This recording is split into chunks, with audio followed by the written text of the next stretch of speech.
കുടുംബ പ്രേക്ഷകർക്ക് എന്നും ഇഷ്ടപ്പെട്ട നമ്മുടെ എല്ലാവരും സ്വന്തം ശരത് ദാസ് ആണ് എന്നോടുള്ളത്. നമസ്കാരം. ലാലേട്ടനെ ഉന്തുന്ന സമയത്ത് ഞാൻ പേടിച്ച്. പെൺകുട്ടികൾക്ക് ക്രഷ് തോന്നിയ ഒരു കഥാപാത്രം ഏതായിരിക്കും? നിങ്ങൾ സാജൻ സൂര്യ, ശരത്തേട്ടൻ, നിങ്ങൾ കുറച്ചു പേരാണ് ഇപ്പോഴും കമന്റുകളിൽ ഏറെ വരുന്നത് പ്രായമാകാത്ത നടന്മാർ. അതെന്തോ ഭാഗ്യം എന്നേ ഞാൻ പറയുള്ളൂ. പിന്നെ നമ്മൾ എക്സസൈസ് ചെയ്യുന്നുണ്ട്, കാര്യങ്ങളുണ്ട്, പിന്നെ ഫുഡ് കൺട്രോൾഡ് ആണ് എന്ന് വേണമെങ്കിൽ പറയാം. എൻ്റെ ഭാര്യയും കുട്ടികളും കേൾക്കണ്ട. ഇത്ര നല്ല വേഷങ്ങൾ മാത്രം ചെയ്തിരിക്കുമ്പോൾ എനിക്ക് തന്നെ തോന്നി ഒരു നെഗറ്റീവ് ചെയ്യണം. അതുകൊണ്ടാണ് ഞാൻ ഭ്രമണം എന്നുള്ള സീരിയൽ ജോയ്സി സാറിന്റെ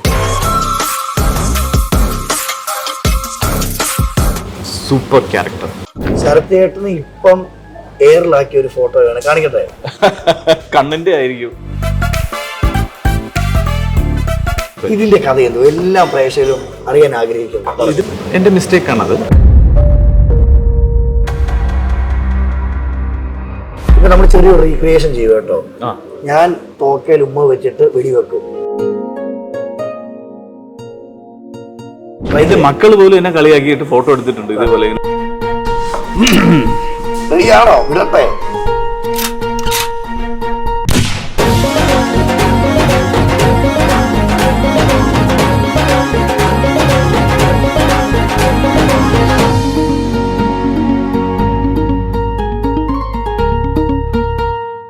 എല്ലാവർക്കും നമസ്കാരം. ഞാൻ അജിൻ വർഗീസ്. പ്രായമാകാത്ത നടൻ സിനിമകളിലും സീരിയലുകളിലും തൻ്റെതായ വ്യക്തിമുദ്ര പതിപ്പിക്കുകയും കുടുംബ പ്രേക്ഷകർക്ക് എന്നും ഇഷ്ടപ്പെട്ട നമ്മുടെ എല്ലാവരും സ്വന്തം ശരത് ദാസ് ആണ് എന്നോടുള്ളത്. നമസ്കാരം. നമസ്കാരം. പ്രായമാവാത്ത നടൻ. എനിക്ക് പ്രായമായി, പക്ഷേ ചർമ്മത്തിലൊന്നും പ്രായമായിട്ടില്ല. ശരത്തേട്ടാ, എന്റെയൊക്കെ കുട്ടിക്കാലത്ത് മുതലൊക്കെ കാണുന്നൊരു വ്യക്തി കേട്ടോ ഞാൻ. ശരിക്കും ഞങ്ങളെ അത്ഭുതപ്പെടുത്തുന്നത്, ഒരു പക്ഷെ ഇന്ന് സോഷ്യൽ മീഡിയ ആക്റ്റീവ് ആയതുപോലെ അന്നും ആക്റ്റീവ് ആയിരുന്നെങ്കിൽ ഇതല്ലായിരുന്നു റീച്ചല്ലേ? തോന്നിയിട്ടുണ്ടോ? തോന്നിയിട്ടുണ്ട്, തീർച്ചയായിട്ടും. ഇനിയിപ്പോ ശരത് ദാസ് എന്ന് പറയുന്ന വ്യക്തികൾ ഞാൻ പറഞ്ഞു കുടുംബ പ്രേക്ഷകരുടെ മനസ്സിലെന്നും സ്വീകാര്യതമാണ്. അത് കാലഘട്ടങ്ങൾ എത്ര പിന്നിട്ടാലും. ഇനി ഈ ഒരു സീരിയലിലോട്ട് വന്ന വഴി ഞങ്ങൾക്ക് അറിയണം. അവിടെ നമുക്ക് തുടങ്ങാം. ചോദിച്ചു പോവാമേ. അത് ഇത്തിരി വലിയ വഴിയാണ് എങ്കിലും തുടങ്ങിയത് സിനിമയിലാണ് സ്റ്റാർട്ട് ചെയ്തത്. അപ്പോൾ 1993 ഒരു ദിവസം ഞാൻ സെൻറ്റ് സേവിയേഴ്സ് കോളേജ് തിരുവനന്തപുരം തുമ്പയിൽ പഠിച്ചുകൊണ്ടിരുന്നപ്പോൾ പഠിച്ചു കഴിഞ്ഞ് വീട്ടിലെത്തി കഴിഞ്ഞപ്പോൾ അച്ഛൻ എൻ്റെ അടുത്തേക്ക് ഓടി വന്ന് പറയാം, അതെ ഒരു cinema director Shaji N Karun sir പറഞ്ഞിട്ട് അച്ഛൻ്റെ ഫോട്ടോ എടുക്കാനാണ് വന്നത്. എൻ്റെ അച്ഛൻ കഥകളി ഗായകനാണ്. അപ്പോൾ ടി വിയിൽ പാടുന്നത് കണ്ടിട്ട് അന്നൊക്കെ ഈ തിരക്കഥ വായിച്ചു കഴിഞ്ഞാൽ വരയ്ക്കും, കഥാപാത്രങ്ങളെ വരയ്ക്കും. അപ്പോൾ ആർട്ടിസ്റ്റ് നമ്പൂതിരി മാഷ് വളരെ ഫേമസ് ആയ അദ്ദേഹമാണ്. അപ്പോൾ അദ്ദേഹം വരച്ചതനുസരിച്ച് എൻ്റെ അച്ഛൻ്റെ ഛായ വന്നു ആ സിനിമയുടെ കഥാപാത്രത്തിൽ. അപ്പോൾ അച്ഛൻ്റെ ഫോട്ടോ എടുക്കാനായിട്ട് ആൾ വന്നപ്പോൾ എൻ്റെ ഫോട്ടോ വീട്ടിലിരിക്കുന്നു. അച്ഛൻ്റെ കൂടെയുള്ള ഫോട്ടോ കണ്ടപ്പോൾ പറഞ്ഞു, അയ്യോ ഇതേ പ്രായത്തിലുള്ള കഥാപാത്രം ഉണ്ട്. അപ്പോൾ അച്ഛനും മകനുമായിട്ട് തന്നെയാണ് ആ സിനിമയിൽ. രാമയ്യർ എന്ന് പറഞ്ഞ അച്ഛൻ, കണ്ണൻ എന്ന് പറഞ്ഞ മകൻ. അപ്പോൾ അങ്ങനെ എൻ്റെ ഫോട്ടോയും എടുത്തു. അങ്ങനെ ഒരു മാസം കഴിഞ്ഞപ്പോൾ സ്ക്രിപ്റ്റായിട്ട് ഷാജി സാറും ജയേന്ദ്രൻ നായർ സാറും വീട്ടിൽ വന്നു. അങ്ങനെ നമ്മുടെ സമയം തെളിയുക എന്നൊക്കെ പറയില്ലേ, ഒരു സമയത്തിന് തുടക്കമായിരുന്നു. അതെ. അങ്ങനെയാണ് സിനിമയിലേക്കുള്ള എൻട്രി. പക്ഷെ നേരത്തെ സൂചിപ്പിച്ച പോലെ അന്ന് ഒരു സിനിമയിലോ 2 സിനിമയിലോ അഭിനയിച്ചാലൊന്നും താരമാവില്ലായിരുന്നു. ഇന്നിപ്പോ സോഷ്യൽ മീഡിയ അല്ലെങ്കിൽ എന്താ പറയാ ഇൻസ്റ്റാഗ്രാം, ഇന്നിപ്പോ ശരിക്കും ഒന്ന് താരമാകണമെങ്കിൽ ഫോൺ മതി. അത് മാത്രം മതി. അന്ന് മൊബൈൽ ഫോൺ പോലും ഇല്ലല്ലോ. അപ്പോൾ അത് കാരണം വന്ന സമയവും പിന്നെ ലാലേട്ടൻ്റെയും മമ്മൂക്കയുടെയും സുരേഷ് ഏട്ടൻ്റെയും ദിലീപേട്ടൻ്റെയും ഒക്കെ നല്ല സൂപ്പർ സ്റ്റാർഡം നിൽക്കുന്ന സമയമാണ്. ന്യൂ കമേഴ്സിന് അത്ര എൻട്രി ഇല്ല. അപ്പോൾ ആ സമയം ആയതുകൊണ്ടും പിന്നെ ഏകദേശം 2000 അടുപ്പിച്ചായപ്പോൾ ഞാനൊരു 10-14 പടങ്ങൾ ചെയ്തിരുന്നു. അപ്പോൾ എനിക്ക് തോന്നി ഇനി ശരിയാവില്ല. കാരണം സിനിമ അഭിനയിൽ ഞാൻ അങ്ങോട്ട് ക്ലച്ച് പിടിക്കുന്നില്ല. അതായത് ഒരു അപ്പം അങ്ങോട്ട് വരുന്നില്ല സിനിമകളിൽ. അതെ. അപ്പോൾ ഒന്നുകിൽ എൻ്റെ അനുഭവക്കുറവ് കൊണ്ടായിരിക്കാം, അല്ലെങ്കിൽ എനിക്ക് അതിനുള്ള കഴിവില്ലായിരിക്കാം, അതുകൊണ്ടായിരിക്കാം. എന്തായാലും ഞാൻ കമ്പനി സെക്രട്ടറിഷിപ്പ് പഠിക്കാനായിട്ട് ഞാൻ പതുക്കെ വലിഞ്ഞു. എന്നിട്ട് ഞാനൊരു ട്രെയിനി ആയിട്ട് ഒരു സ്ഥലത്ത് ഇങ്ങനെ വർക്ക് ചെയ്യുന്ന സമയത്ത് ഇല്ല. അപ്പോഴാണ് സീരിയലിൽ നിന്നുള്ള വിളി വരുന്നത്. അപ്പോൾ അതിൻ്റെ വൺ ഓഫ് ദ പ്രൊഡ്യൂസർ എന്ന് പറഞ്ഞാൽ നമ്മുടെ 7 Arts വിജയകുമാർ സാറാണ്. അപ്പോൾ പത്രം സിനിമ പ്രൊഡ്യൂസ് ചെയ്തതും അദ്ദേഹം തന്നെയാണ്. അപ്പോൾ അദ്ദേഹത്തിൻ്റെ പ്രധാന കഥാപാത്രം വരുന്നുണ്ട്. അതുപോലെ അങ്ങനെ കുറേ എന്താ പറയുക ഇത് വന്നപ്പോൾ നല്ല പ്രൊഡ്യൂസേഴ്സാണ് അന്ന് സീരിയൽ പ്രൊഡ്യൂസ് ചെയ്തുകൊണ്ടിരുന്നത്. ഓക്കെ. ഇന്നുള്ളവരൊക്കെ മോശം എന്നല്ല കേട്ടോ ഞാൻ പറഞ്ഞത്. അല്ല വെച്ചാൽ സിനിമ എടുത്ത് നിർമ്മാതാക്കൾ എക്സ്പീരിയൻസ് ഉള്ള ആൾക്കാരാണ് അന്ന്. അപ്പം അങ്ങനെയാണ് സീരിയൽ എൻട്രി.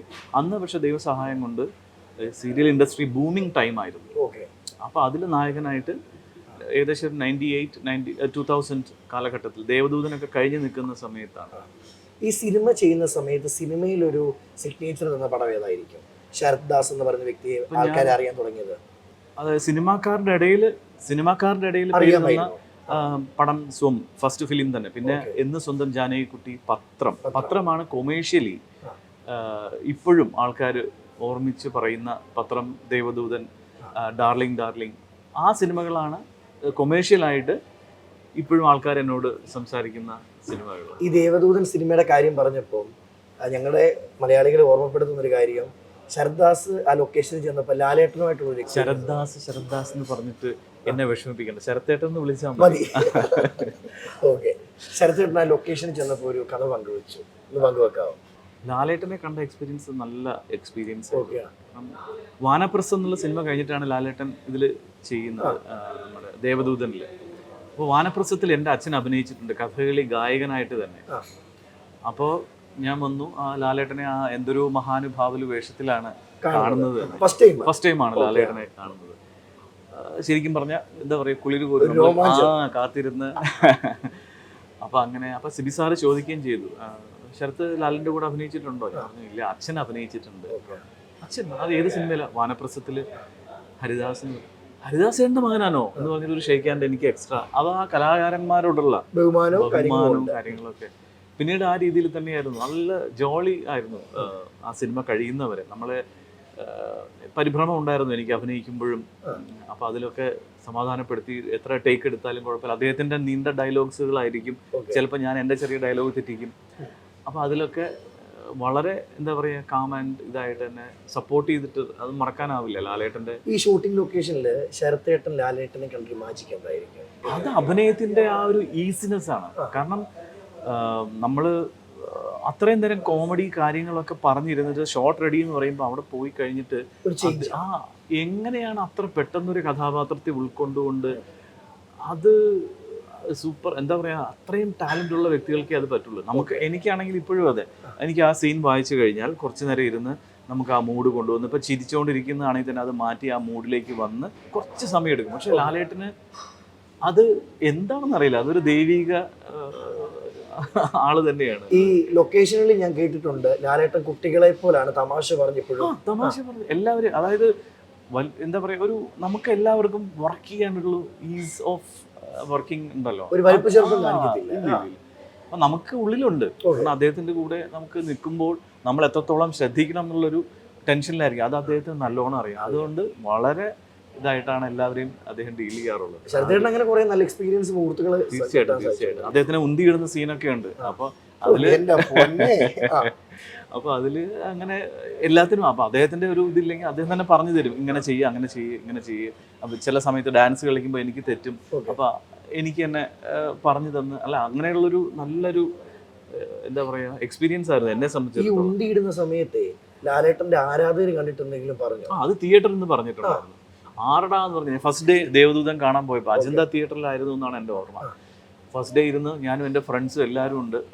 അപ്പോൾ ലാലേട്ടനെ ഉന്തുന്ന സമയത്ത് ഞാൻ പേടിച്ച് ഞാൻ വളരെ ശ്രദ്ധിച്ചാണ് പിന്നെ വീട്ടിലേക്ക് തിരിച്ച് പോയതൊക്കെ. അപ്പോൾ നമുക്കിനി അന്ന് പിന്നെ കുഴപ്പമില്ല, പറഞ്ഞാൽ മനസ്സിലാവുന്ന ആൾക്കാരാണ്. അതെ അതെ. ഇനിയിപ്പോൾ സീരിയലിലോട്ട് വരുമ്പോൾ അലാവുദ്ദീൻ്റെ അത്ഭുത വിളക്കല്ലേ, അത് കൂടുതൽ ആളുകളിലേക്ക് എത്തിച്ചിരുന്നോ? അല്ല, ഒരുപാട് സീരിയൽസ് ഉണ്ട് കേട്ടോ.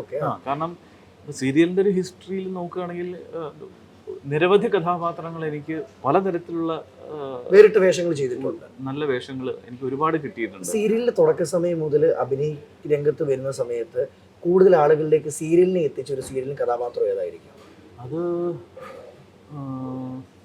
നിരവധി ഉണ്ടെങ്കിൽ കൂടി പെട്ടെന്ന് ഏറ്റെടുത്തിട്ട് ആൾക്കാർ എന്നെ സ്വീകരിച്ച രണ്ട് കഥാപാത്രങ്ങൾ. ഒന്ന് ഏറ്റവും നല്ല കഥാപാത്രം, അതായത് ശ്രീകൃഷ്ണന്റെ വേഷം. ശ്രീ മഹാഭാഗവതം എന്ന് പറഞ്ഞ സീരിയൽ, അത് മെറിലാൻഡ് പ്രൊഡക്ഷൻസ് ആണ്. തുളസിദാസ് സാറായിരുന്നു അതിൻ്റെ ഡയറക്ടർ. അതിൽ ശ്രീകൃഷ്ണനായിട്ട് വരുമ്പോൾ നമുക്ക് സ്ക്രീൻ ടെസ്റ്റ് ഒക്കെ ഉണ്ടായിരുന്നു, നമ്മൾ ചെയ്തു. പക്ഷെ ആ വേഷമൊക്കെ ഇട്ട് വന്ന് ഫസ്റ്റ് എപ്പിസോഡ് ടെലികാസ്റ്റ് ആയപ്പോൾ തന്നെ നിരവധി കോളുകളാണ് എനിക്ക് വന്നത്. നല്ല സപ്പോർട്ട് റേറ്റിംഗ് നല്ല സപ്പോർട്ട് മാത്രമല്ല റേറ്റിംഗ് വന്നപ്പോഴും നല്ല രീതിയിലേക്ക് അത് മുന്നേ. അപ്പൊ അതുവരെ ഉണ്ടായിരുന്ന റേറ്റിംഗിനേക്കാളും കൂടുതൽ അത് ഉണ്ടായിരുന്നു. അപ്പൊ അതിനർത്ഥം പ്രേക്ഷകർക്ക് അത് ഇഷ്ടമായി. അതിനുശേഷം നിരവധി അത് 2 വർഷക്കാലത്തോളം ഞാൻ 2 വർഷം തിരിഞ്ഞു നോക്കേണ്ട ആവശ്യം ശ്രീകൃഷ്ണനായിട്ടായിരുന്നു. അതാണ് ഞാൻ പറഞ്ഞത്. അത് എവിടെ അമ്പലങ്ങളിൽ പോകുമ്പോഴും ചില അമ്പലങ്ങളിലൊക്കെ പോയി കഴിയുമ്പോൾ പ്രസാദം തരുന്നത് പോറ്റിമാരാണെങ്കിലും അത് വേണ്ട എനിക്ക് കൃഷ്ണന്റെ നിന്ന് വേണം എന്ന് പറഞ്ഞാൽ എത്ര മുത്തശ്ശിമാർ എന്നോട് ഞാൻ കൊടുത്തിട്ടുണ്ട്. പോറ്റിയുടെ നിന്ന് ഞാൻ മേടിച്ചിട്ട് ഞാൻ കൊടുക്കും പ്രസാദം. ഇതൊക്കെ എൻ്റെ ഉള്ളിലുണ്ട്. എല്ലാം ഭഗവാനാണ്, ഞാനല്ല എന്നുള്ള അഹങ്കാരം വരാൻ പാടില്ല. ആർട്ടിസ്റ്റുകളെ വെച്ച് നോക്കുമ്പോൾ അവർക്കൊന്നും കിട്ടാത്ത പല ഭാഗ്യങ്ങളും ശരത്തേട്ടന് കിട്ടിയിട്ടുണ്ട്. ദൈവാനുഗ്രഹങ്ങളും തന്നെ. തീർച്ചയായിട്ടും സിനിമയിൽ എനിക്ക് അതുകൊണ്ട് തന്നെ സിനിമയിൽ എനിക്ക് ഒരുപക്ഷെ അത്ര വലിയ പേര് കിട്ടിയില്ലെങ്കിലും ജനങ്ങളുടെ ഇടയിൽ സീരിയലിലൂടെ നിരവധി ഇപ്പൊ അമ്മമാരോടൊക്കെ സംസാരിക്കുമ്പോൾ ആ ശരത്തെ എന്ന് പറഞ്ഞ ആ ഒരു സ്നേഹം സ്നേഹമില്ല ശരത്തേട്ടൻ. എനിക്കൊക്കെ തെറിയെന്ന് വെച്ചാൽ ഫോണിൽ അല്ല, അതാണ് ഞാൻ രണ്ടാമത്തെ എൻ്റെ കഥാപാത്രം എന്ന് പറഞ്ഞത്. അത് നെഗറ്റീവ്. കാരണം ഇത്ര നല്ല വേഷങ്ങൾ മാത്രം ചെയ്തിരിക്കുമ്പോൾ എനിക്ക് തന്നെ തോന്നി ഒരു നെഗറ്റീവ് ചെയ്യണം. അതുകൊണ്ടാണ് ഞാൻ ഭ്രമണം എന്നുള്ള സീരിയൽ ജോയ്സി സാറിന്റെ അത് കമ്മിറ്റ് ചെയ്തത്. Super character. ശ്രീകൃഷ്ണൻ എങ്ങനെയായിരുന്നു അതിന്റെ നേരെ കംസനില്ലേ, കംസന്റെ ശരിക്കും ആളുകൾക്ക് ഏറ്റെടുക്കാൻ പോലും പറ്റാത്ത ക്യാരക്ടറായിട്ടുണ്ട്. അതിൽ ഇപ്പോഴും ആൾക്കാരെ യൂട്യൂബിൽ ഡൗൺലോഡ് ചെയ്ത് കണ്ട് എന്നോട് ഇപ്പോഴും പറയാറുണ്ടോ നല്ല വില്ലനായിരുന്നു കേട്ടോ എന്നിപ്പോഴും. അതിൽ ഏറ്റവും കൂടുതൽ ട്രോള് കിട്ടിയതും ആ കഥാപാത്രത്തിന്. അതോടൊപ്പം പെൺകുട്ടികൾക്ക് ക്രഷ് തോന്നിയ ഒരു കഥാപാത്രം ഏതായിരിക്കും? അത് എനിക്ക് തോന്നുന്നു വാവ എന്ന് പറഞ്ഞ സീരിയല്. അത് 7 Arts വിജയകുമാർ സാർ പ്രൊഡ്യൂസ് ചെയ്ത സീരിയലാണ് വാവ. അതില് അപ്പുറത്തും ഇപ്പുറത്തും താമസിക്കുന്ന നായകനും നായികയാണ്. അപ്പോൾ അപ്പുറത്തുള്ള കുട്ടിയുടെ ഇഷ്ടമാണെന്ന് പക്ഷെ പറയാനുള്ളൊരു മടി. അത് അന്നത്തെ കാലത്ത് യുവത ഏറ്റെടുത്ത ഒരു കഥാപാത്രമായിരുന്നു. മനുവേട്ട എന്ന് പറഞ്ഞിട്ട് മനു എന്നായിരുന്നു എൻ്റെ കഥാപാത്രത്തിൻ്റെ പേര്. അപ്പം അങ്ങനെ ഇപ്പോഴും അന്നത്തെ ചെറുപ്പക്കാരികൾ ഇന്ന് അല്ല അന്നത്തെ ചെറുപ്പക്കാരികൾ ഇന്ന് വലുതായിട്ട് വന്നപ്പോൾ മനുവേട്ട ഞാൻ അന്ന് കണ്ടിരുന്നു, അന്ന് എനിക്ക് ക്രഷ് ഉണ്ടായിരുന്നു കേട്ടോ എന്ന് പറയാറുണ്ടായിരുന്നു. അത് 2000-ലാണ് ഞാൻ ഈ പറയുന്നത്. ഒരു കഥാപാത്രത്തിന്റെ വിജയം എന്ന് നമ്മൾ മനസ്സിലാകുന്നത് പുറത്ത് ആളുകളിലേക്ക് എത്തുമ്പോൾ ശരത്തേട്ടൻ എന്നുള്ള പേര് വിളിക്കാതെ കഥാപാത്രത്തിന്റെ പേര് വിളിക്കുമ്പോഴാണ് ശരിക്കും വിജയിച്ചെന്ന് മനസ്സിലാവും. ഇപ്പോഴും പുറത്തിറങ്ങുമ്പോൾ അങ്ങനെ കഥാപാത്രത്തിന്റെ പേര് വിളിച്ചു ഇപ്പൊ കുറച്ചും കൂടി ആൾക്കാർക്ക് മനസ്സിലായി എന്റെ പേര് മനസ്സിലായിട്ടുണ്ട്. കാരണം 32 വർഷത്തിന്റെ എക്സ്പീരിയൻസ്. ഇനി നമുക്കൊരു ചെറിയൊരു സെഗ്മെന്റിലോട്ട് പോവാം. കുറച്ച് ചിത്രങ്ങൾ ഞാൻ കാണിക്കാം. ചിത്രങ്ങൾ ഈ ചിത്രങ്ങളിൽ ഓർമ്മ വരുന്ന കാര്യങ്ങൾ നമ്മൾ ഷെയർ ചെയ്യുക. ശരി. ദൈവമേ, ഞാൻ ഒട്ടും പ്രതീക്ഷിക്കാത്തതാണല്ലോ അത്. ഗ്രേറ്റ്. രാജസാറിൻ്റെ കൂടെ ഉള്ളത് ഇത് വളരെ അപൂർവമായി കിട്ടിയ ഒരു ഭാഗ്യം എന്ന് വേണമെങ്കിൽ പറയാം. ഞാൻ കുവൈറ്റിലേക്ക് ഇതേപോലെ മലയാളികളുടെ ഒരു അസോസിയേഷൻ്റെ ഗസ്റ്റായിട്ട് ഞാൻ പോയി. അന്ന് ആ പരിപാടി ഞാനും ജോമോളും ഉണ്ടായിരുന്നു. അപ്പോൾ ജോമോളിന് അത്യാവശ്യമായിട്ട് തിരക്കായിട്ട് പിറ്റേ ദിവസം ഞാൻ 2 ദിവസം കൂടി എക്സ്ട്രാ നിന്നു. അവർ കുവൈറ്റൊക്കെ ഒന്ന് കാണാമല്ലോ എന്ന് പറഞ്ഞിട്ട്. അപ്പോൾ അന്ന് കുവൈറ്റ് ടവേഴ്സ് കാണാനായിട്ട് ഒരു ട്വിൻ ടവേഴ്സ് ഉണ്ട് അവിടെ. അത് കാണാൻ വേണ്ടി പോയപ്പോൾ കൊണ്ട് എനിക്ക് പരിചയമുള്ളൊരു മുഖം. പോരാത്തതിന് എൻ്റെ 2ാമത്തെ സിനിമയുണ്ട് സ്വം കഴിഞ്ഞിട്ട് സമ്മോഹനം എന്നുള്ളൊരു സിനിമയുണ്ട്. ആ സമ്മോഹനത്തിന്റെ ബാക്ക്ഗ്രൗണ്ട് മ്യൂസിക് ചെയ്തത് ഇളയരാജ സാറാണ്. അപ്പോൾ പോലും കാണാൻ സാധിച്ചിട്ടില്ല. ഇല്ല. അപ്പൊ അതിന് സ്റ്റേറ്റ് അവാർഡൊക്കെ അദ്ദേഹത്തിന് ലഭിച്ചിട്ടുണ്ടായിരുന്നു. എന്നിട്ട് ഇത് ഞാൻ ട്വിൻ ടവറിലെത്തി അദ്ദേഹത്തിനെ കണ്ടപ്പോൾ ഞാൻ നേരെ ചെന്ന് കാലിൽ തൊട്ട്, കാരണം അത്രയും ആരാധനയാണ് എനിക്ക് അദ്ദേഹത്തെ. കാരണം കുറച്ച് സംഗീതം പഠിച്ചിട്ടുള്ളത് കൊണ്ടായിരിക്കാം. എന്നിട്ട് കുറച്ച് നേരം അദ്ദേഹത്തിന് ഞാൻ കുറച്ച് നേരം കൂടെ നടന്നോട്ടെ എന്നൊക്കെ ചോദിച്ച് ഞാൻ. അപ്പോൾ അദ്ദേഹം കൂടെ നടന്ന് ഇതൊക്കെ കണ്ട് അവസാനം താഴെ ഇറങ്ങി കഴിഞ്ഞൊരു ഫോട്ടോ എടുത്തോട്ടെ എന്ന് പറഞ്ഞിട്ട് അവിടുത്തെ എടുത്തു തന്ന ഒരു ഫോട്ടോ ആണ്. അപ്പൊ അതാണ് ഈ ഫോട്ടോ. ഇനി എനിക്ക് എപ്പോ കാണാൻ പറ്റുമെന്ന് എനിക്കറിയില്ല. പക്ഷെ അതൊരു ഞാൻ ഓർക്കും ഈ ഫോട്ടോയിൽ തന്നെ ശരത്തേട്ട എന്നാ ചുള്ളനാ ശരത്തേട്ട. ഓ അത് ശരി. ഇനി അടുത്ത ഫോട്ടോയിലോട്ട് പോവാം.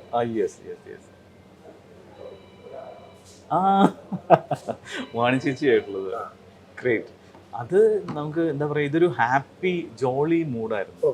കാരണം ഇന്ദ്രിയം എന്ന് പറഞ്ഞ ഷൂട്ടിംഗ് നടക്കുക സിനിമ 1999 ആണെന്ന് തോന്നുന്നു. എവിടെ വെച്ചായിരുന്നു അത്? ഇടുക്കി. ആ ഡാമിന്റെ പരിസരങ്ങളും കാര്യങ്ങളൊക്കെയാണ്. അപ്പോൾ അന്നത്തെ എന്താ പറയാ, ഇതില് പ്രേതമായി വന്നിട്ട് എൻ്റെ കഥാപാത്രത്തെ കൊല്ലുന്നുണ്ട്. അപ്പൊ ആ ഷൂട്ടിങ്ങിന്റെ ഇടയ്ക്കാണ് ഈ ഒരു എൻ്റെ കാമുകിയുടെ വേഷത്തിൽ വരും അതില്. എന്നിട്ട് പ്രേതമായി മാറിയിട്ട് എന്നെ കൊല്ലുന്നതാണ്. അപ്പൊ ആ സമയത്തുള്ള ചിത്രമാണ്. അതെ. അടുത്തൊരു ഫോട്ടോയിലേക്ക് പോകും. ഇതുവരെ കണ്ട ചുള്ളനല്ല കേട്ടോ. ഇനി പാവം നിഷ്കളങ്കന കാണാൻ വെയിറ്റ് ചെയ്യുന്നു. അതെ അതെ അതെ അതെ. ഫസ്റ്റ് ഫിലിം, വാവ്, കണ്ണനായിട്ട് ഇതിലാണ് ഞാൻ കണ്ണനായിട്ട് നിൽക്കുന്നത്. സിനിമയിലുള്ള ആദ്യത്തെ എൻട്രി ആണത്. ഓക്കെ. ഓ, ഇപ്പൊ എന്നെ 32 വർഷം പിന്നോട്ട് കൊണ്ടുപോയത്. അശ്വിനി NT ആണ് അമ്മയായിട്ട് അഭിനയിച്ചത്. പ്രസീത എന്ന് പറഞ്ഞ കുട്ടിയാണ് അതെ അനിയത്തിയായിട്ട് അഭിനയിച്ചത്. ഇതില് ആ മുഖത്ത് തന്നെ എന്റെ സാഡ്നെസ് ഉണ്ട്, നിഷ്കളങ്കതയുണ്ട്. ആ കഥാപാത്രത്തിന്റെ സാഡ്നെസ് കാണുന്നുണ്ട്. അപ്പൊ കുഴപ്പമില്ല, സാറാണ് എന്നെ, ഷാജി സാറാണ് ഈ കഥാപാത്രത്തിലേക്ക് എന്നെ കൊണ്ടുവന്നത്. ഷാജി സാർ വിളിച്ച് കൊണ്ടുവരുന്ന സമയത്താണെങ്കിൽ പോലും ഒരു ടെൻഷൻ ഉണ്ടായിരുന്നു ഫസ്റ്റ് ക്യാമറയ്ക്ക്. പിന്നെ അപ്പൊ സാർ എന്നോട് നേരത്തെ ലൊക്കേഷനിൽ വരാൻ പറഞ്ഞു. ലൊക്കേഷനിൽ വന്നു. 2-3 ദിവസം ലോങ് ഷോട്ട്സ് ആണ് എടുത്തത്. അതായത് ദൂരെ എന്നെ വെച്ചിട്ട് നടന്നു പോകുന്നതും സൈക്കിളിൽ പോകുന്നതും ഒക്കെയുള്ള ഷോട്ട്സ് ആണ് അന്ന് എടുത്തത്. അത് ഇന്ന് ആലോചിക്കുമ്പോൾ എനിക്ക് മനസ്സിലാവുന്നത്. അപ്പൊ അതെന്തിനാന്ന് വെച്ച് കഴിഞ്ഞാൽ അഭിനയിച്ചിട്ടുള്ള ആ പേടിയൊന്ന് മാറാൻ. പിന്നീടാണ് പതുക്കെ പതുക്കെ പതുക്കെ ടൈറ്റിലേക്ക് അദ്ദേഹം വന്നത്. ഇനി ഇപ്പം കാണാൻ പോകുന്ന ഫോട്ടോ എന്ന് പറയുന്നത് ശരത് ചേട്ടന് ഇപ്പം എയറിലാക്കിയ ഒരു ഫോട്ടോയാണ്. കാണിക്കട്ടെ. കണ്ണിന്റെ ആയിരിക്കും. എന്നാ ഈ എക്സ്പ്രഷനാ, അത് അങ്ങനെ വന്നു പോയതാണ് സുഹൃത്ത്. ഇതിന്റെ കഥ എന്തോ എല്ലാം പ്രേക്ഷകരും അറിയാൻ ആഗ്രഹിക്കുന്നു. ഇതില് എന്റെ മിസ്റ്റേക്ക് ആണത്. ഓക്കെ. കാരണം വേറെ ഒന്നുമല്ല, നമ്മുടെ ജോയ്സി സാറ് ഒരു കഥാപാത്രത്തെ സൃഷ്ടിക്കുമ്പോഴും അതിന്റെ ശരിക്കും ഡെപ്തിലേക്ക് പോയിട്ടേ സാർ അത് സൃഷ്ടിക്കാറുള്ളൂ. അപ്പൊ സാറ് ഒരു നെറ്റിയിൽ വെടികൊണ്ടാൽ എങ്ങനെ ഇരിക്കും എന്നുള്ള ഒരു ഡോക്ടറോട് ചോദിച്ച് മനസ്സിലാക്കിയിട്ടാണ് അത് എഴുതിയിരിക്കുന്നത്. അപ്പൊ നെറ്റിയിൽ വെടി കൊണ്ടു, കണ്ണുകൾ രണ്ടും മുകളിലേക്കായിരിക്കും. അതായത് വെടി കൊള്ളുമ്പോൾ മുകളിലേക്കായിരിക്കും മരിച്ചു വീഴുന്ന കണ്ണ് എന്നുള്ളത്, മരിച്ചു വീഴുന്ന ആളുടെ കണ്ണ്. പക്ഷെ ഞാൻ മുകളിലേക്ക് ആയപ്പോൾ ഒരു കണ്ണ് മാത്രം ഇങ്ങോട്ടായിപ്പോയി. അത് എങ്ങനെ വന്നു എന്ന് എനിക്കും ട്രോളുകളിലേക്ക് എത്തുന്നൊരു ഇല്ല. ഞാൻ ആ കഥാപാത്രത്തിന്റെ ദുഷ്ടനായ കഥാപാത്രമാണ്. അതിൽ ആ മരിക്കുമ്പോൾ മാക്സിമം ലെവൽ കൊടുത്തിട്ടാണ് ഞാനും ചെയ്തത്, എല്ലാം ചെയ്തത്. പക്ഷെ ഇത് നമ്മൾ എക്സ്പെക്ട് ചെയ്തില്ല. ഇത് ആ സീരിയലിന്റെ സമയത്ത് സീരിയലും ഹിറ്റായി, അതോടൊപ്പം തന്നെ ഈ ട്രോളും ഹിറ്റായി. അപ്പൊ എനിക്ക് എന്ത് ചെയ്യണം എന്നറിയില്ല. കഴിഞ്ഞ ഒരു 2 ആഴ്ച താഴോട്ട് ഇറങ്ങുന്നേ ഇല്ലെന്ന്. ഞാൻ എന്നിട്ട് ഇത് എന്താണ്, എങ്ങനെയാണ് ഇത് ഡീൽ ചെയ്യേണ്ടതെന്ന് എനിക്ക് അറിയത്തില്ല. പക്ഷെ ഒന്നും ചെയ്യണ്ട, സോഷ്യൽ മീഡിയ അന്ന് കൊറേ കാറ്റ് കൊണ്ടു. കണ്ടിട്ട് ഫ്രണ്ട്സ് ഒക്കെ അയച്ചു തന്നോ? അതായത് സ്കൂളിൽ പോകുമ്പോ അവര് പിന്നെ എന്ത്, അവർക്കും ഇത് അറിയില്ല. നമ്മളെ കുടുംബം നമുക്ക് അറിയില്ലല്ലോ എങ്ങനെ ഇത് ഡീൽ ചെയ്യണം എന്നുള്ളൊരു കാര്യം അറിയില്ലല്ലോ. പക്ഷെ എന്തായാലും പിന്നെ ഒരുപാട് ആൾക്കാർ എന്നെ സഹായിച്ചിട്ടുണ്ട് കേട്ടോ. കാരണം വെച്ചാൽ അധികം എൻ്റെ അഭിപ്രായം ചോദിച്ചിട്ട് ഇപ്പോൾ മനോരമ, മാതൃഭൂമി പോലെയുള്ള വലിയ വലിയ ആൾക്കാർ പോലും അതിനെ അധികം അങ്ങോട്ട് കൊടുക്കാതെ ഇരിക്കാൻ, അതായത് പേപ്പറിലൊക്കെ വലിയ വാർത്ത, ഓൺലൈൻ വാർത്തയൊക്കെ അതൊക്കെ പോയിട്ടുണ്ടെന്ന് എനിക്ക് തോന്നുന്നു. ഒരുപക്ഷെ പണ്ടത്തെ വർഷങ്ങളാണെങ്കിൽ നമുക്ക് പറയാം ന്യൂസുകളെ പറ്റി. ഇന്ന് വൈറലാകണമെങ്കിൽ സോഷ്യൽ മീഡിയ മതി. അതെ, കാരണം പത്രം തന്നെ വായിക്കുന്ന എത്ര പേര്. അതുകൊണ്ട് ഇത് സൂപ്പർ. ഓർമ്മകളിലേക്ക് പോയോ ശരിക്കും? പിന്നെ അല്ലാതെ ഈ ചിത്രങ്ങൾ കാണുമ്പോഴാണ് നമുക്ക് പഴയ ഓർമ്മകളൊക്കെ വരുന്നത്. ഇപ്പൊ നമ്മൾ ചെറിയൊരു റീക്രിയേഷൻ ചെയ്തു കേട്ടോ. ഞാൻ തോക്കയിൽ ഉമ്മ വെച്ചിട്ട് വെടിവെക്കും, ചെറിയൊരു എക്സ്പ്രഷൻ. റെഡി? എന്നെ കൊണ്ട് അത് ചെയ്യിച്ചേ മതിയാവും അല്ലേ? അല്ലെ, ഒരു കാര്യം ചെയ്യാം. ഇപ്പോഴത്തെ ആള് എങ്ങനെ ചെയ്യുന്നു അതേപോലെ ചെയ്യാം. ഞാൻ ഇതെന്തായാലും ചെയ്യില്ല. കണ്ണു മേലോട്ടൊന്ന് പോകണം, ജസ്റ്റ് ഒന്ന് പോയാൽ മതി. തിരിച്ചു കൊണ്ടുവന്നോ? ഇനിയിപ്പോഴും അതേപോലെ വരുമെന്ന് എനിക്ക് അറിയത്തില്ല. അതാ എന്റെ മക്കൾ പോലും എന്നെ കളിയാക്കിയിട്ട് ഫോട്ടോ എടുത്തിട്ടുണ്ട് ഇതേപോലെ. റെഡിയാണോ? വിടട്ടെ.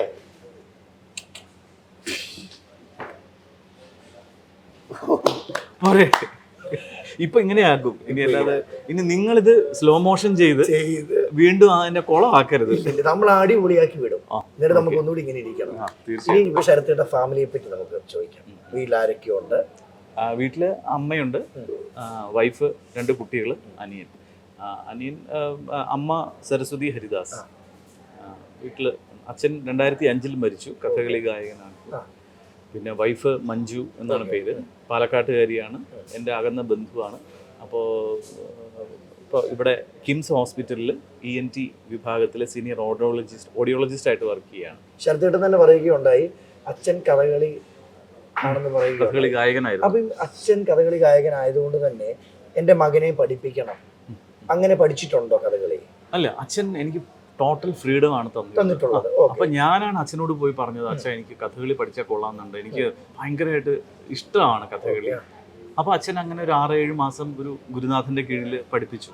രതീഷൻ മാസ്റ്റർ എന്ന് പറയും, അദ്ദേഹത്തിന്റെ കീഴിൽ പഠിച്ചു. പക്ഷെ എനിക്ക് പറ്റുന്നില്ല.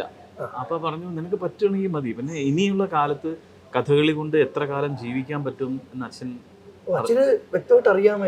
എത്ര കാലം കൊണ്ട് പറ്റും എന്നറിയില്ല. കാരണം അച്ഛനും അമ്പലങ്ങളിൽ പോയി പാടണം, പിന്നെ ഒരു 6 മാസത്തേക്കായിരിക്കും ഈ അമ്പലങ്ങളിലും ഒക്കെയുള്ള പ്രോഗ്രാംസ്. സീസണുള്ള സമയത്തുള്ള വർക്കുകളേ ഉള്ളൂ. അത് കഴിഞ്ഞാൽ പിന്നെ നമ്മൾക്ക് ബുദ്ധിമുട്ടാണ്. ഈ സ്കൂളിലെ വരുമാനം കൊണ്ടാണ് ഈ 6 മാസം ചേർത്തേട്ടൻ ഇപ്പൊ കഥകളി പഠിച്ചെന്ന് പറഞ്ഞു. എപ്പോഴെങ്കിലും അഭിനയ ജീവിതത്തിൽ ഗുണം ചെയ്തിട്ടുണ്ടോ? ഒരുപാട്. എന്തൊക്കെയായിരുന്നു അത്? നോട്ടത്തിന്റെ ആണെങ്കിലും, നമുക്ക് അർത്ഥം മനസ്സിലാക്കുന്നതിലാണെങ്കിലും, പിന്നെ അതേപോലെ ചലനങ്ങളിലാണെങ്കിലും ഒക്കെ കഥകളിയുടെ ഒരു എന്താ പറയാ, അത് എൻ്റെ ഉണ്ട്. പിന്നെ അച്ഛൻ നല്ലോണം പുസ്തകം വായിക്കുന്ന കൂട്ടത്തിലാണ്. അപ്പോൾ അച്ഛൻ അർത്ഥങ്ങൾ പറഞ്ഞു തരും. ഓരോ കഥാപാത്രത്തിന്റെ മാനസിക അവസ്ഥകൾ എന്താണ്. നളൻ ദമയന്തിയുടെ സമയത്ത് നളന്റെ മനസ്സിൽ എന്തായിരുന്നു? സ്നേഹമായിരുന്നു. പിന്നീട് അത് മാറി വിഷമത്തിലേക്ക് മാറുന്നു, ഭാര്യ ഉപേക്ഷിച്ച് പോകേണ്ടി വരുന്നു. അപ്പോൾ അങ്ങനെയൊക്കെയുള്ള കഥാപാത്രങ്ങളെ ഉൾക്കൊള്ളാനുള്ളൊരു കഴിവ് എനിക്ക് അച്ഛനിൽ നിന്നും കഥകളിയിൽ നിന്നും ഒക്കെയാണ്. അങ്ങനെ കുറെ ഗുണം. പിന്നെ അപ്പോൾ സീൻ വായിക്കുമ്പോൾ എനിക്കത് ഉൾക്കൊള്ളാൻ സാധിക്കും പെട്ടെന്ന്. ശരത്തേട്ടന്റെ മക്കൾക്ക് എപ്പോഴെങ്കിലും എൻ്റെ അച്ഛനൊരു ആക്ടർ ആണല്ലോ, ഞങ്ങൾക്കും അതിലോട്ട് പോകണം എന്നൊരു ആഗ്രഹങ്ങൾ അച്ഛനോട് പറഞ്ഞിട്ടുണ്ടോ? ഇതുവരെ ഇല്ല. ചോദിച്ചിട്ടുണ്ട് ഞാൻ. നമുക്ക് വേണമെങ്കിൽ ബാലതാരമായിട്ടൊക്കെ വേണമെങ്കിൽ അഭിനയിപ്പിക്കാം. ഒന്നും വേണ്ട. ഞങ്ങളെ ഒന്ന് വെറുതെ വിടാമോ? അപ്പൊ എന്റെ അച്ഛൻ എനിക്ക് തന്ന അതേ സ്വാതന്ത്ര്യം ഞാൻ അവർക്ക് കൊടുക്കണമല്ലോ. ശരത്തേട്ട ടെക്നീഷ്യൻ സൈഡ് ആണെങ്കിലും ആക്ടിങ് സൈഡ് ആണെങ്കിലും എല്ലാം കൊണ്ടും പഴയ കാലഘട്ടത്തിൽ നിന്ന് കുറെ ഡെവലപ്പ് ആയിട്ടുണ്ട്. സിനിമകളാണെങ്കിലും. അപ്പൊ എന്തൊക്കെ മാറ്റങ്ങളാണ് ശരത്തേട്ട മനസ്സിലാക്കിയത്? ഞാൻ വന്ന സമയത്ത് ഫിലിം എന്ന് പറഞ്ഞാൽ 2 കാലഘട്ടം കണ്ടിട്ടുണ്ടല്ലോ. സിനിമ എന്ന് പറഞ്ഞാൽ ഫിലിമാണ്. സിനിമ ആ ക്യാമറയ്ക്കകത്ത് ഫിലിം ലോഡ് ചെയ്യണം. അപ്പോൾ പറയുകയാണെങ്കിൽ വളരെ രസകരമായിട്ടുള്ളൊരു കാര്യം, ആദ്യ സിനിമ അഭിനയിച്ചതിൽ ഒരു 80% ബ്ലാക്ക് ആൻഡ് വൈറ്റും 20% കളറുമായിരുന്നു. സ്വം ആ ബ്ലാക്ക് ആൻഡ് വൈറ്റ് സിനിമയുടെ കൊഡാക്ക് സ്പെഷ്യലി നിർമ്മിച്ചത് ഷിൻഡ്ലേഴ്സ് ലിസ്റ്റ് എന്ന് പറഞ്ഞ മൂവിക്ക് വേണ്ടിയായിരുന്നു.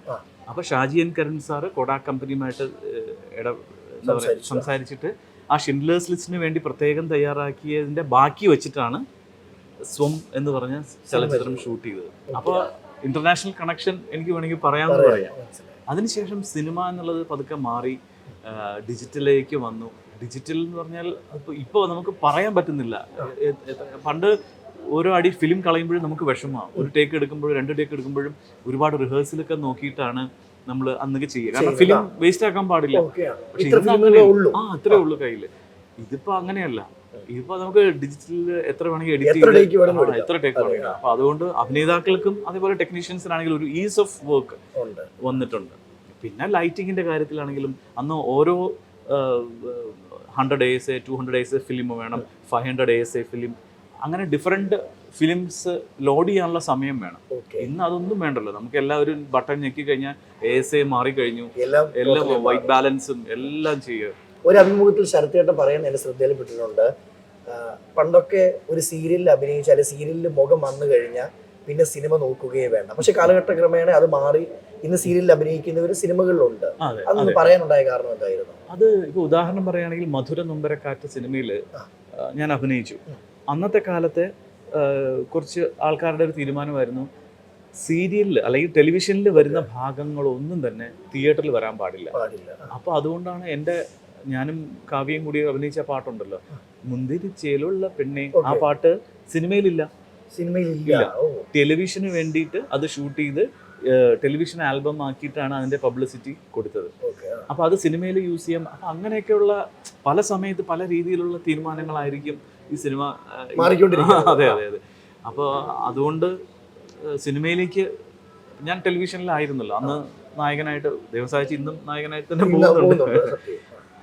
അതുകൊണ്ടാണ് അന്നൊക്കെ അങ്ങനെ നേരിടേണ്ടി വന്നത്. അതുകൊണ്ടാണ് ഞാൻ പറഞ്ഞത് ഇന്ന് പക്ഷേ കുറച്ചും കൂടി ഫ്രീ ആയി. ഇപ്പോൾ ടെലിവിഷനിൽ എന്താ പറയുക, കോമഡി ആർട്ടിസ്റ്റുകൾക്കും നായികയായിട്ട് 1-2 സീരിയലിൽ നല്ല പെർഫോമൻസ് ആണെങ്കിൽ സിനിമയിലേക്ക് പോകാൻ വളരെ എളുപ്പമാണ്. ന്യൂ ജനറേഷൻ ഒന്നും അങ്ങനെ നോക്കുന്നില്ല.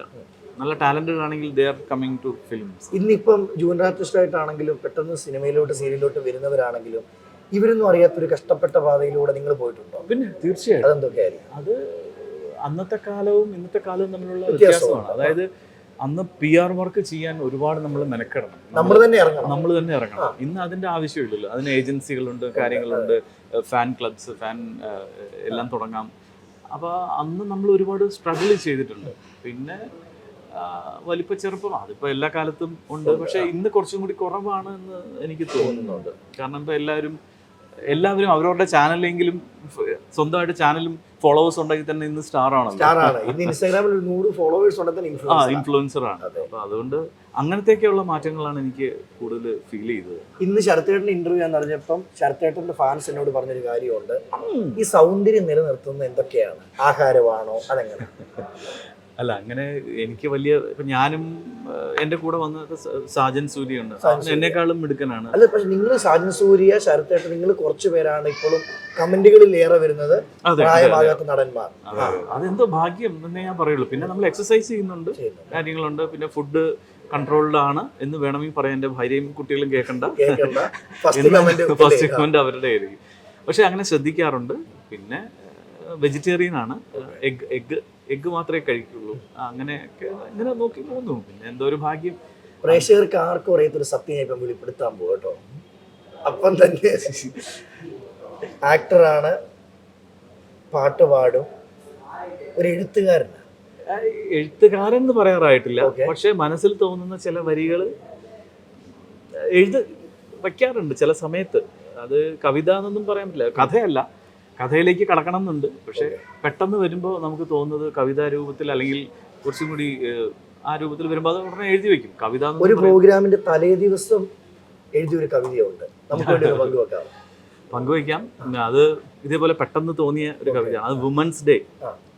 അപ്പോൾ സ്ത്രീകളെ കുറിച്ച് ഇങ്ങനെ കുറച്ച് ആലോചിച്ചുകൊണ്ടിരുന്നപ്പോൾ എൻ്റെ മനസ്സിൽ തോന്നിയ ചില കാര്യങ്ങളാണ്. അത് പുരുഷന്മാരെ കുറ്റപ്പെടുത്തിയിട്ടല്ല, പക്ഷെ ഒരു സ്ത്രീ ചിന്തിക്കുന്നത് എങ്ങനെയായിരിക്കാം എന്ന് വിചാരിച്ച് ഞാൻ എഴുതിയതാണ്.